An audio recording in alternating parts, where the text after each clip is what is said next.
Maravilha. Então, a gente vai falar hoje sobre lesões cervicais baixas. E, como eu falei, eu acho que é mais voltado mesmo para o residente, né? Que é um assunto que, pelo menos, gera bastante confusão com relação às condutas a serem tomadas. Aqui eu só separei alguns pontos, assim, não vou entrar em detalhes deles, mas os pontos que normalmente costumam trazer alguma divergência de conduta entre os especialistas da área. Primeiro, abordagem do paciente na urgência, né? Quais pacientes a gente vai solicitar ou não exame de imagem para ele. Isso já tem alguns protocolos para ajudar a gente a tomar essa decisão, minimizando o risco de perder lesão em alguns pacientes que chegam para a gente no pronto-socorro. Quais exames pedir, se a gente vai direto, faz raio-x, faz tomo, qual que é o papel da ressonância nisso, né? Quando se indica para quais pacientes. Então, são alguns dos pontos que a gente encontra alguma divergência, passagem de halo, qual paciente passa halo, qual não passa, faz ou não faz ressonância antes de passar o halo, né? E por que se faz, se optar por fazer. A presença de déficit neurológico, muitas vezes, nem sempre é uma indicação absoluta de tratamento cirúrgico. Critérios de instabilidade é uma coisa bastante questionada, né? Tem alguns parâmetros que a gente utiliza, mas aquelas lesões mais limítrofes, né, que não são tão no extremo ou no outro, às vezes fica difícil de você identificar se de fato tem um potencial de lesão, de uma instabilidade, né, principalmente no complexo ligamentar posterior. Papel do raio-x dinâmico também é uma coisa que a gente pode levantar e discutir, muitas vezes tem isso na literatura, e a abordagem desses casos, né. Então, pontuando inicialmente, as lesões cervicais, elas são relativamente frequentes, principalmente em traumas de alta energia. Elas se estendem aí desde lesões mais simples, ligamentares simples, estiramentos, até lesões mais complexas com alteração neurológica. A região mais frequente é essa região da cervical mais baixa, transição C6, C7, T1, né? A maioria das fraturas e lesões da subaxial estão nessa região. Muito relacionada a traumas automobilísticos, são lesões normalmente associadas a alta energia, queda de altura, trauma automobilístico, violência e traumas esportivos. Frequentemente presente em homens, né? E em fase de idade mais produtiva, são adultos jovens aí. Na abordagem desse paciente, o que eu acho que vale a pena só pontuar daqui, a gente vai focar mais na parte intra-hospitalar de emergência e tratamento definitivo, mas, assim, né, com relação à parte pré-hospitalar, e acho que o Brasil tem caminhado no sentido contrário disso, com algumas medidas que têm sido tomadas atualmente, mas, por exemplo, o cinto de segurança, airbag, as leis de trânsito rígidas já se mostraram, nas últimas décadas, bastante eficientes no controle dessas lesões, diminuiu bastante o número de lesões traumatómedulares e mudou, inclusive, a proporção entre déficit completo e lesões incompletas com a aplicação disso. Então, acho que essas medidas que estão, vamos dizer assim, afrouxando aí as leis nessa área, talvez tenham um impacto negativo na evolução disso a longo prazo.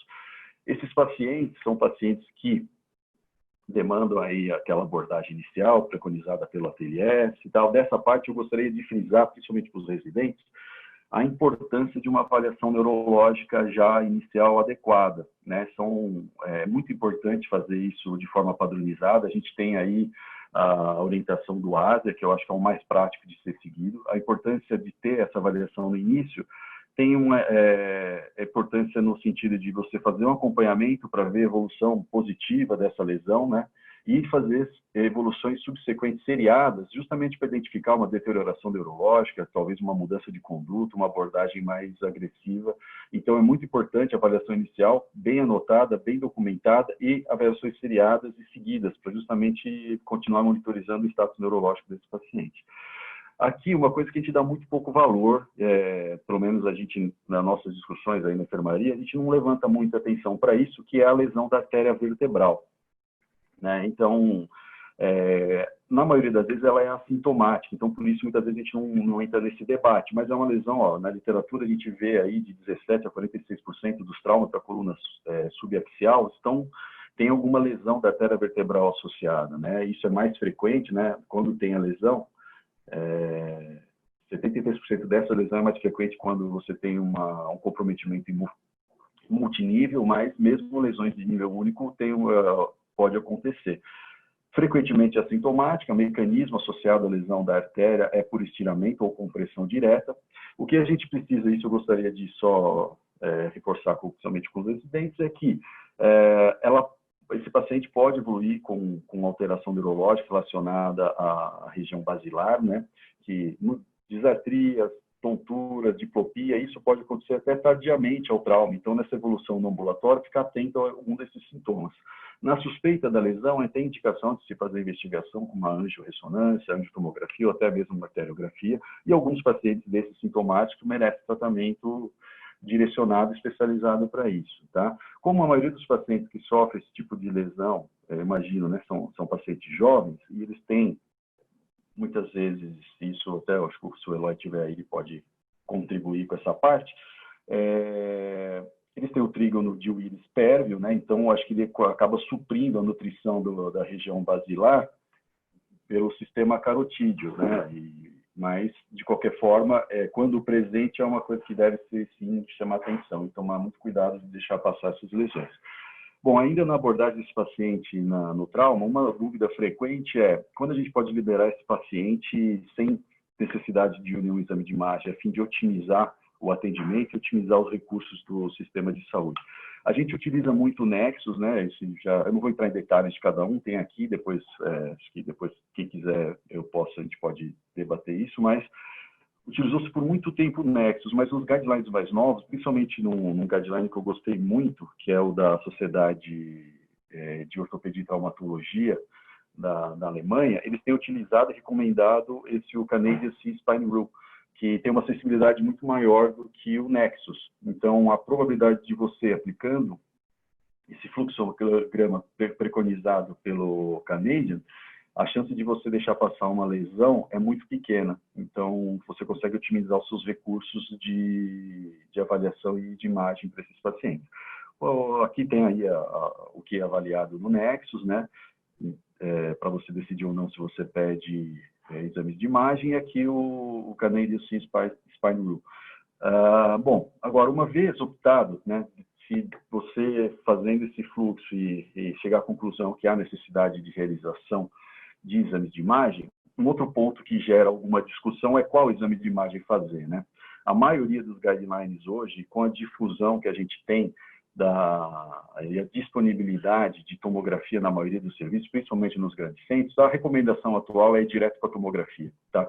A tomografia tem uma alta sensibilidade, uma alta especificidade e um risco muito baixo de você perder uma lesão potencialmente instável na coluna cervical, menos de 0,4%.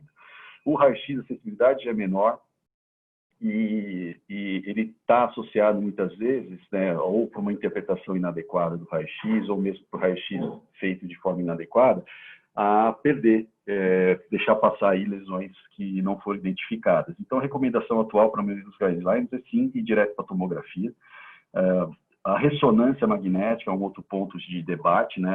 Tem consenso que ela deve ser realizada naqueles pacientes que têm déficit neurológico, aqueles pacientes que estão inconscientes ou que estão sob efeito de drogas e com suspeita de uma lesão. Então, a ressonância tem um papel importante nisso. Um problema relacionado à ressonância que a gente muitas vezes não levanta no debate, ela é um exame extremamente sensível. E muitas vezes a gente identifica um edema, uma suspeita de lesão no complexo ligamentar posterior, que a gente não sabe muitas vezes dizer se isso de fato tem alguma repercussão clínica para o paciente, né? Então, a gente pode valorizar alguma coisa que não está levando de fato a uma estabilidade, e isso poderia, em tese, levar a um tratamento excessivo de lesões que são estáveis e não demandariam nenhum tratamento adicional. Então, esse é um porém que é levantado com relação à ressonância, mas o consenso é esse, ela diante de déficit neurológico e nessas outras situações, ela tem a sua recomendação. Uma outra coisa que a gente acaba vendo também debatido é o papel do raio-x dinâmico.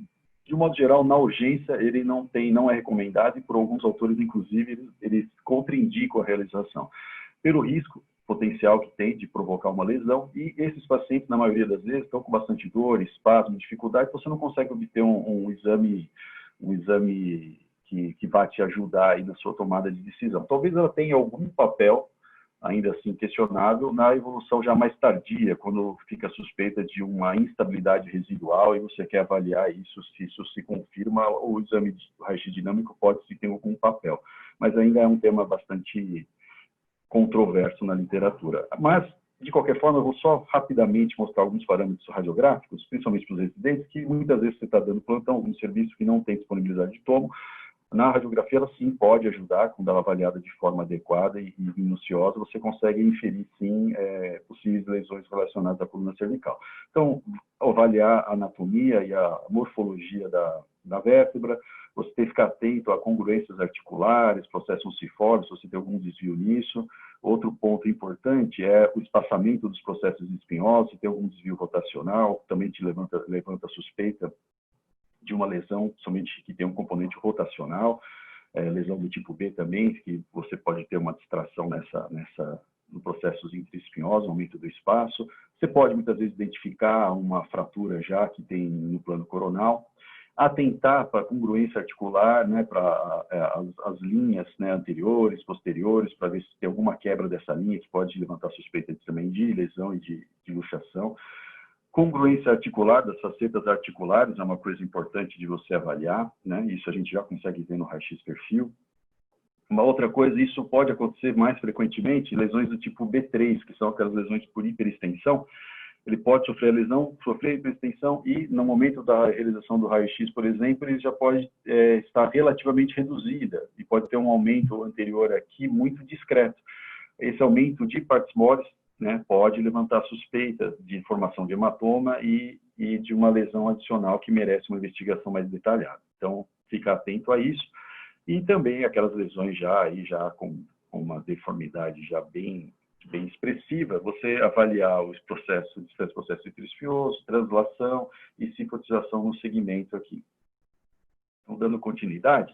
Bom, uma vez esse paciente aí identificado que ele tem uma lesão, existiu aí já há algumas décadas esforço, como não poderia ser diferente na ortopedia, tentando classificar e entender essas lesões. As primeiras, eu não vou entrar em detalhes, mas uma das primeiras classificações que foi bastante difundida era a classificação de Allen-Ferguson, que se baseava no mecanismo de trauma, por distração ou por compressão, e a posição da cabeça no momento do trauma. Então, isso era, você inferia um mecanismo de lesão a partir do raio-x, e ele classificou isso conforme esses critérios que eu falei. O problema dessa classificação, além de complexa, difícil de ser feita, ela tinha uma variedade muito grande, interobservador, intraobservador, então, e não é muito prático do ponto de vista de tomada de conduta. Mas ela tem o seu papel e muitas, por exemplo, hoje a gente utiliza bastante a classificação atual da AO, né?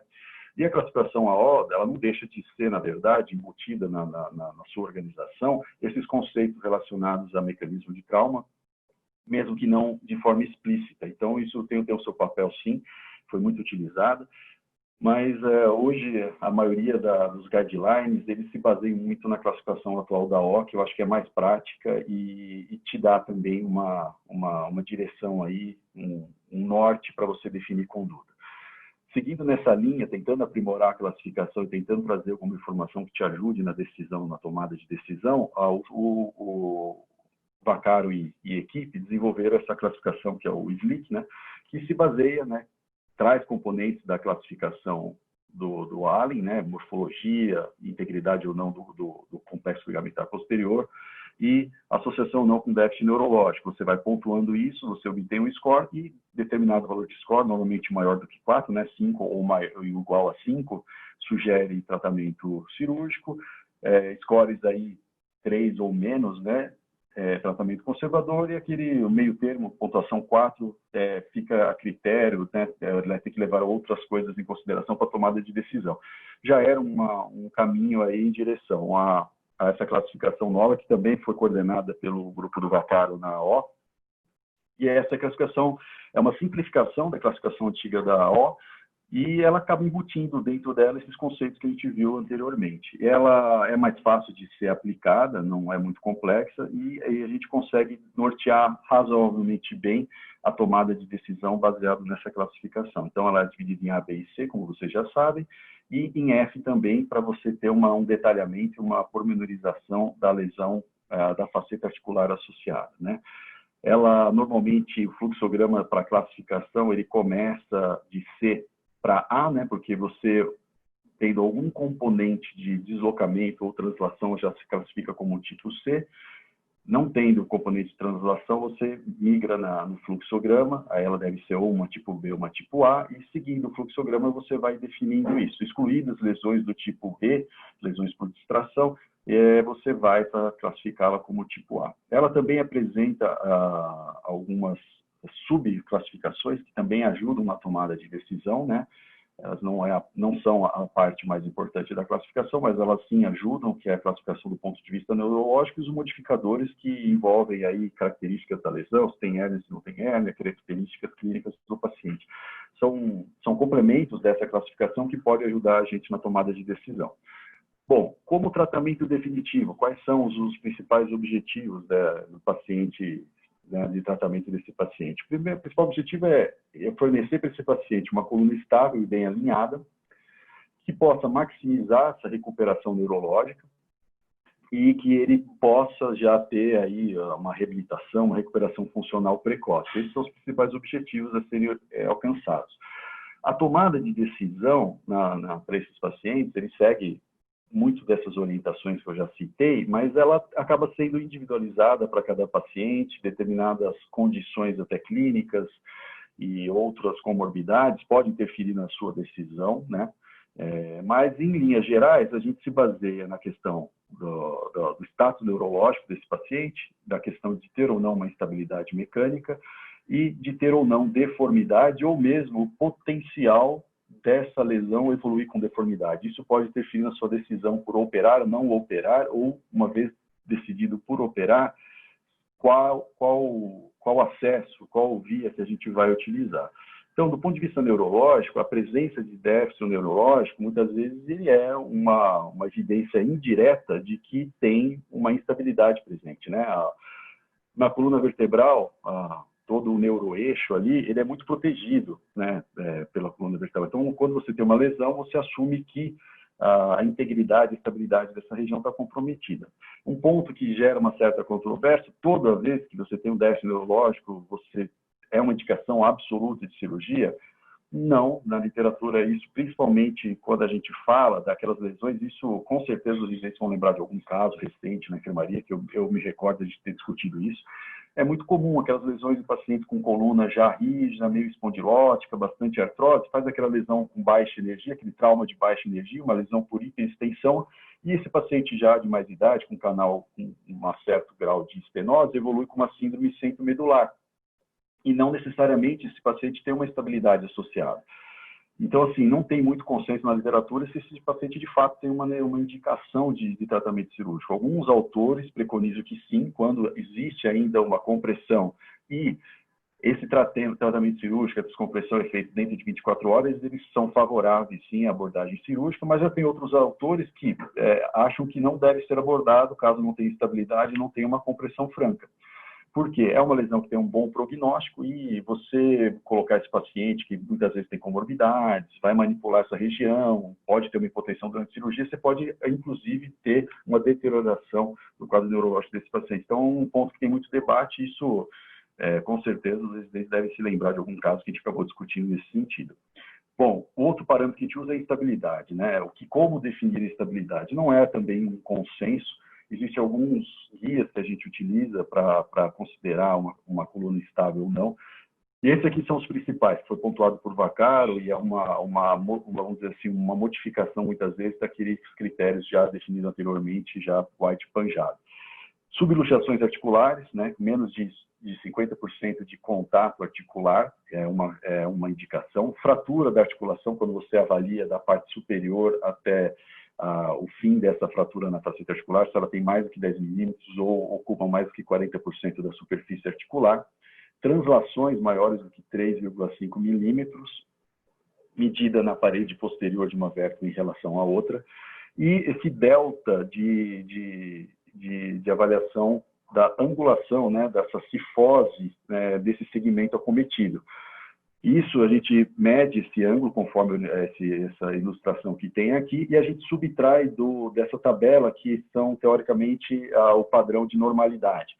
Se esse delta, né, desse valor medido, menos o esperado para aquele segmento, for maior do que 15, isso também sugere uma instabilidade nesse local.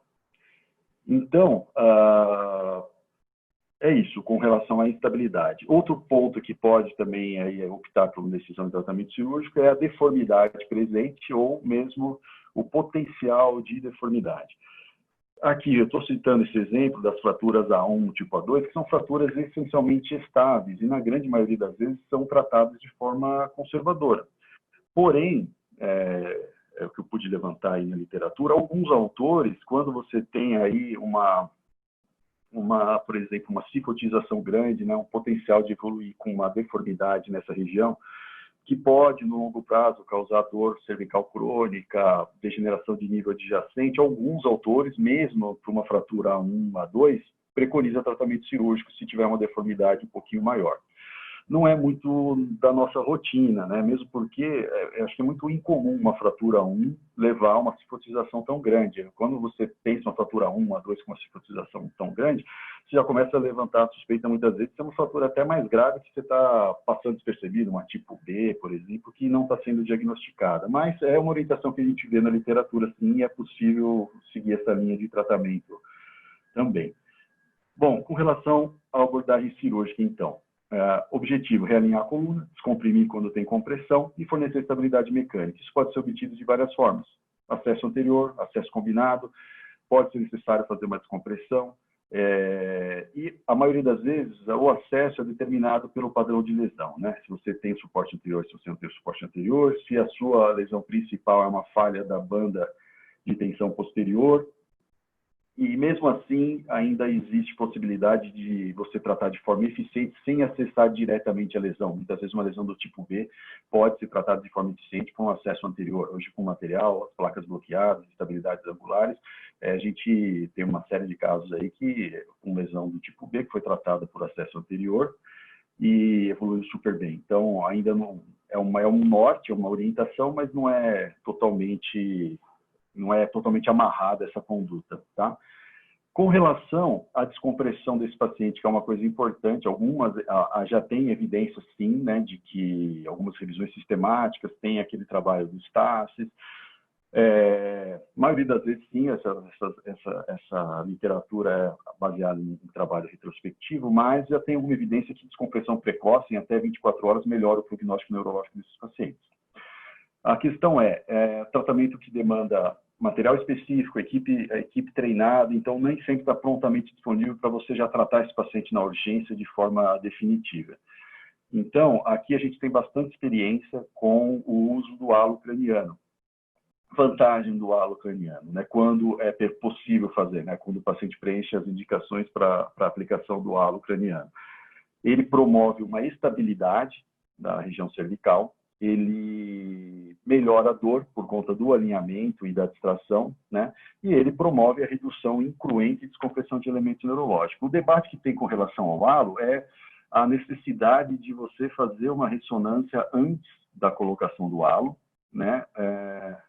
E alguns autores preconizam isso, que você tenha que fazer, sim, a ressonância antes da colocação do halo, por conta da possibilidade de um fragmento discal posterior à vértebra migrar e causar uma compressão. Porém, o Vaccaro, de novo, tem uma publicação com uma quantidade grande de pacientes e eles foram submetidos à redução por halo na urgência, sem realização de ressonância, e ele recomenda que não faça. Ele não teve nenhum caso de deterioração neurológica, desde que preenchido os critérios e feito conforme o protocolo.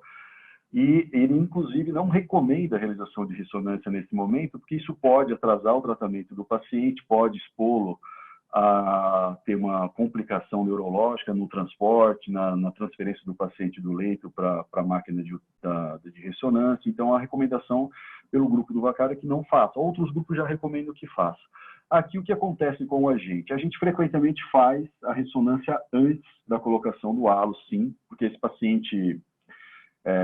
fazer a ressonância aqui muitas vezes não vai atrasar o tratamento dele, porque a gente não tem muitas vezes a equipe disponível para operar ele imediatamente, então de qualquer forma ele teria que esperar a equipe, material adequado para ser operado.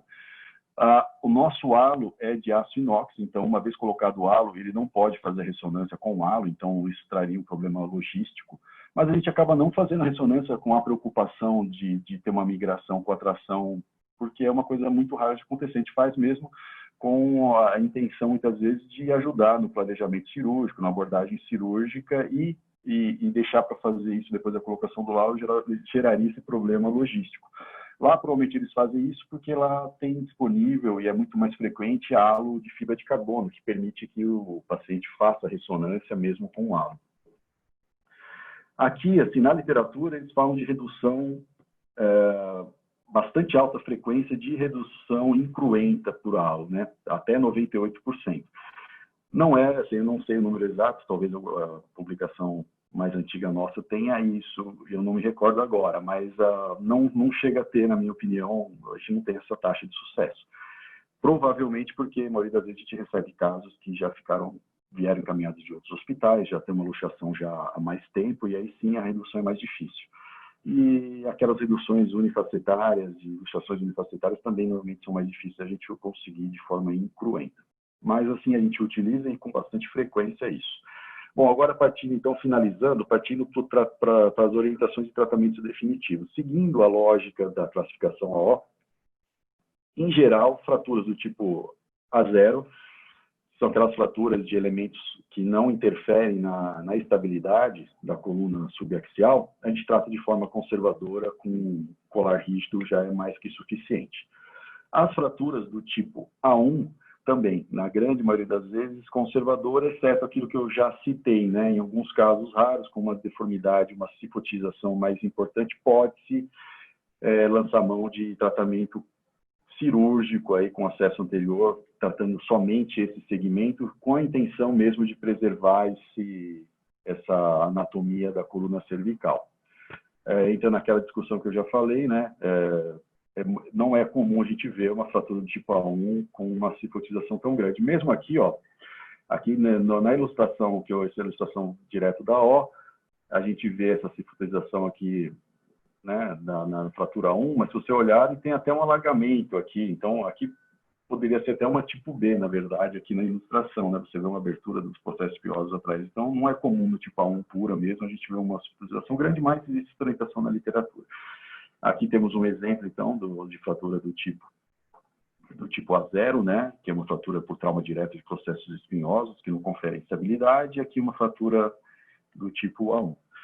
Nas fraturas do tipo A2, também, na maioria das vezes, a gente consegue tratar de forma conservadora, né, com um colar rígido, ou mesmo com halo veste, em alguns casos que tem alguma preocupação maior com a estabilidade.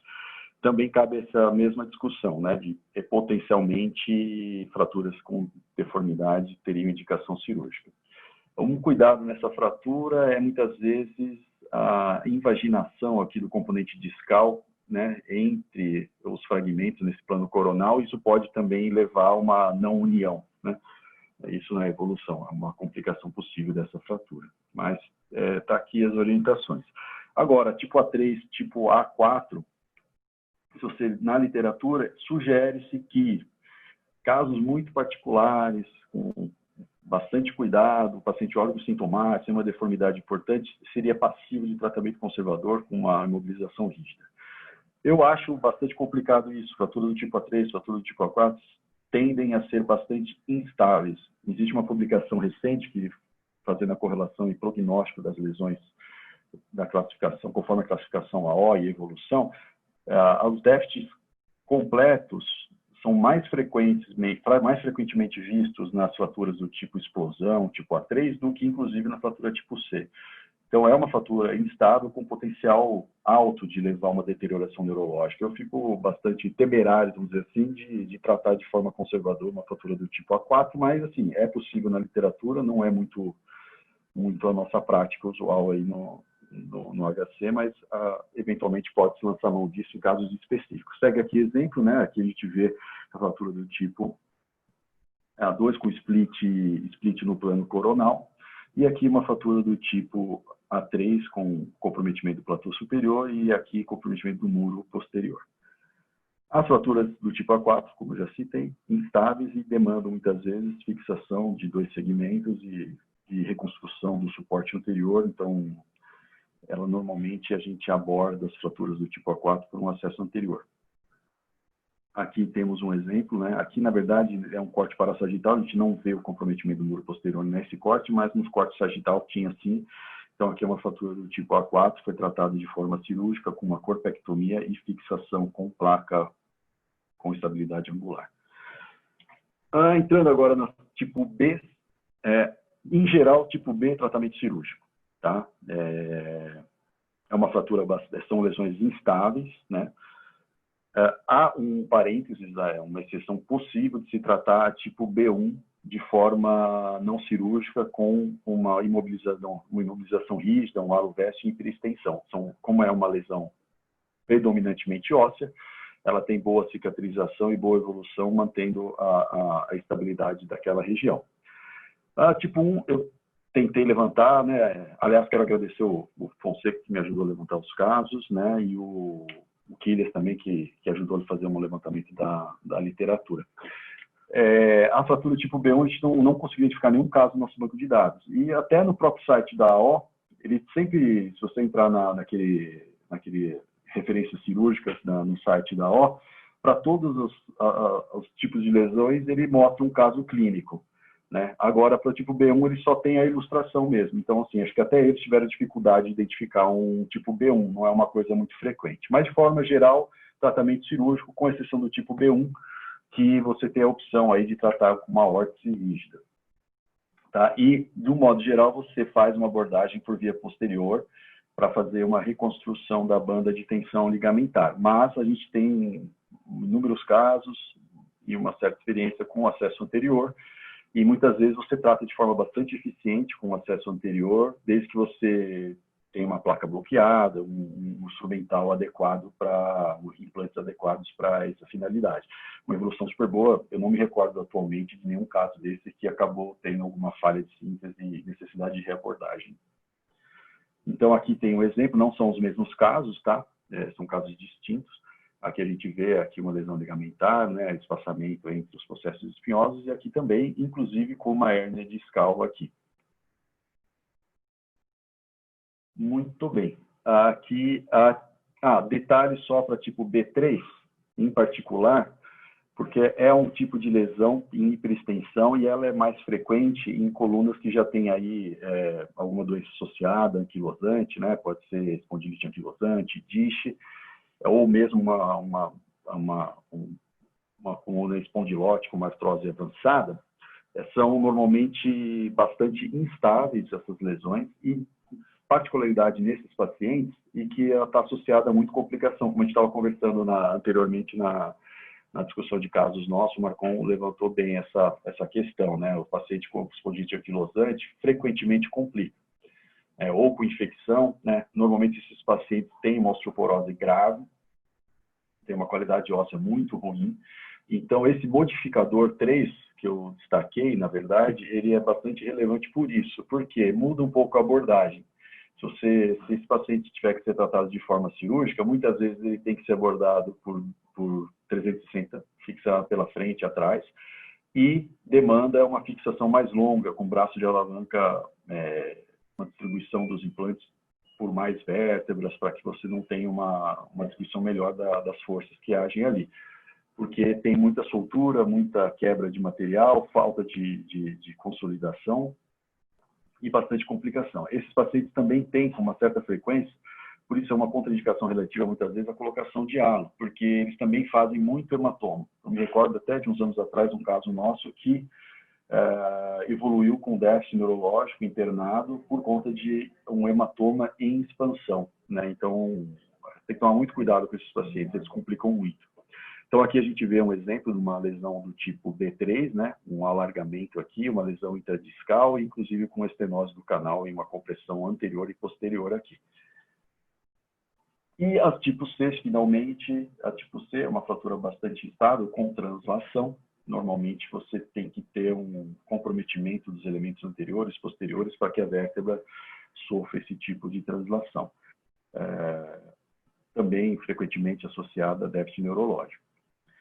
Aqui, rapidamente, só para pontuar isso, eu conversando com a Gabi ontem na cirurgia, ela me falou que tinha um pouco de dúvida com relação às manobras de redução dessas lesões quando a gente opta por uma abordagem anterior. Então, aqui tem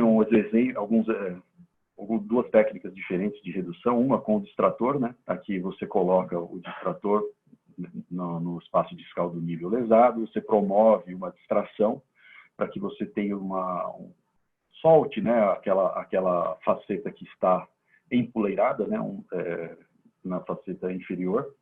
E uma vez que você obteve a distração, você faz uma manobra de alavancagem e uma compressão no sentido anteroposterior para que você reduza. Isso aqui é uma técnica de redução. E aqui a outra técnica de redução, utilizando os afastadores tipo Caspar, né? Você coloca eles de forma a ficarem convergentes, né? Mais ou menos na mesma orientação da angulação da faceta. Você traz depois esse Caspar para o paralelismo e daí você distrai, promovendo a redução. Se você vê isso na literatura, eles falam que há altíssima taxa de sucesso com a redução por via anterior. Eu, particularmente, a minha experiência com redução por via anterior não tem tanto sucesso assim. Eu acho que, provavelmente, porque a gente opera casos já com uma evolução já mais adiantada, e você tem um tempo de evolução longo, isso interfere bastante na capacidade de redução. É possível reduzir, sim, você consegue, mas essa abordagem é para casos agudos, casos que já tenham uma evolução já mais longa, muitas vezes é difícil você conseguir essa redução pelo acesso anterior, né? Levando aí muito cuidado também com pacientes de mais idade, com o osteoporótico, porque na distração do Caspar pode acontecer de você provocar um corte ou até uma lesão óssea ali na tentativa de fazer essa redução. Tá bom? Então, aqui um exemplo de uma tipo C, operada no Instituto e foi optado por um tratamento por via posterior. E está aqui o estado final. Com relação à classificação brevemente aqui, tá? Com relação à classificação das facetas, é importante para você ajudar a descrever a lesão, mas na minha opinião, acho que a maior importância está naquelas que você vai optar por tratamento conservador, que são as do tipo F1. Por quê? A do F2 para frente, acaba classificando para você entender melhor a sua lesão, mas elas raramente estão isoladas, né? Normalmente elas estão associadas a uma lesão do tipo B, uma do tipo C, que vai ser a lesão do tipo B ou tipo C que vai ser o determinante na conduta e no tratamento. A faceta nessa situação é algo que tem que ser levado em consideração. Você pode ter alguma dificuldade de redução, ou muitas vezes você pode haver a necessidade de fazer uma abordagem posterior para descomprimir uma raiz que está sendo comprimida com um fragmento da faceta, mas a partir do tipo F2 até F4, muitas vezes não é ela que vai determinar a conduta, né? Mas, de qualquer forma, ela é contemplada na classificação e é levada em consideração também. Então, aqui um exemplo de uma fratura da articulação. E finalizando, então, só para voltar naquilo, daqueles modificadores que a gente tem, né? Eu estou ressaltando aqui o M3, que são esses pacientes que têm espondilite anquilosante, disco, uma coluna mais rígida. Muito cuidado, né? Tem muita soltura, osteoporótico, tem comprometimento neurológico. Frequentemente, esses pacientes têm hematoma já formado, né? E esse hematoma pode expandir e pode evoluir com um déficit durante a internação, inclusive. Então, é fortemente recomendado que seja feita ressonância nesses pacientes. Eles exigem, muitas vezes, a abordagem 360 e estabilização com múltiplos níveis para aumentar a área de distribuição de carga. Não é obrigatória a correção da deformidade, mas muitas vezes, com a lesão, né, esses pacientes eles têm muitas vezes uma deformidade rígida em flexão, muitas vezes eles têm uma lesão em hiperextensão e acaba, quando muitas vezes não evolui com o déficit, acaba a própria lesão levando uma certa correção da deformidade prévia, né? Não é recomendado que você tente aproveitar esse momento para fazer a correção, mas é bastante frequente que você consiga fazer essa correção, né? Desde que isso seja feito de forma segura. Eu me lembro muito bem de um caso, não era um caso de cervical, mas era um caso de lombar, que o paciente tinha uma cifose importante na região lombar, e ele sofreu um trauma, não teve déficit neurológico, e esse trauma acabou promovendo a correção do equilíbrio sagital dele. Foi um caso do Ivan, ele acabou fixando, ainda deu um tapinha ali na lesão, conseguiu melhorar ainda mais, e o paciente acabou corrigindo totalmente a deformidade que ele tinha, ele ficou super, super feliz, né? Ficou melhor do que ele estava previamente à fratura, a qualidade de vida dele melhorou muito depois da fratura, porque acabou corrigindo. Mas não é recomendado pelo risco que tem dessa manipulação, ainda mais na região cervical, deteriorar o status neurológico desse paciente. E tem o M2, que é aquela hérnia posterior, que muitas vezes também traz problema. Eu acabei não falando. Quando você opta por uma abordagem posterior nesse paciente, sem a redução ser obtida de forma incruenta por halo, aí sim é mandatório a ressonância, é a recomendação que a gente tem na literatura. Porque se esse paciente apresentar uma hérnia que se encontra-se na parte posterior da vértebra luxada, existe o risco potencial de, na tentativa de redução, principalmente sem tração associada, desse fragmento migrar para o canal e causar um déficit neurológico. Então, a recomendação é que seja feita, sim, a ressonância, e se tiver, a recomendação é que você faça um acesso anterior para fazer essa descompressão. Aí sim, somente depois disso, você vai para a posterior para complementar e fazer a fixação. Muito bem, eu acho que era isso, né? Talvez tenha ficado muito rápido, mas estamos aí abertos a ouvir a opinião de vocês.